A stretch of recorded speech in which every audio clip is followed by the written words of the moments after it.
ચાલો આજે આપણે જોઈશું ઈશાનપુરમાં આવેલો એક અદ્યતન 130 વારનો લક્ઝરિયસ બંગલો કહેવાય, કેમ કે ખૂબ સ્પેસિસ, મોટો હોલ, બેડરૂમ તમને દેખાય જ છે અને આ કિચન જોરદાર બનાવેલું છે, જેમાં મોડ્યુલર કિચન તથા સ્પેસ, ખુલ્લી જગ્યા,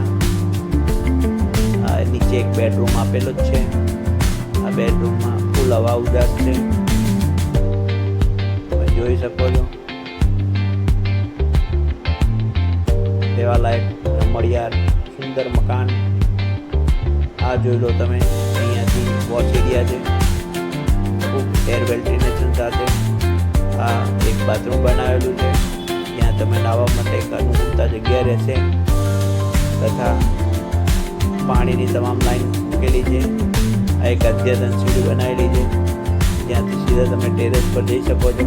ટેરેસ ખૂબ મોટું છે, ફૂલ હવા ઉજાસ, એક નાની મીટિંગ થઈ શકે. તથા એક બેડરૂમ આપેલો છે, બેડરૂમ બી ખાસો મોટો છે, જોઈ શકો છો તમે. તેની બાજુમાં બીજો એક બેડરૂમ, માસ્ટર બેડરૂમ કહી શકાય એને. ગેલેરી છે,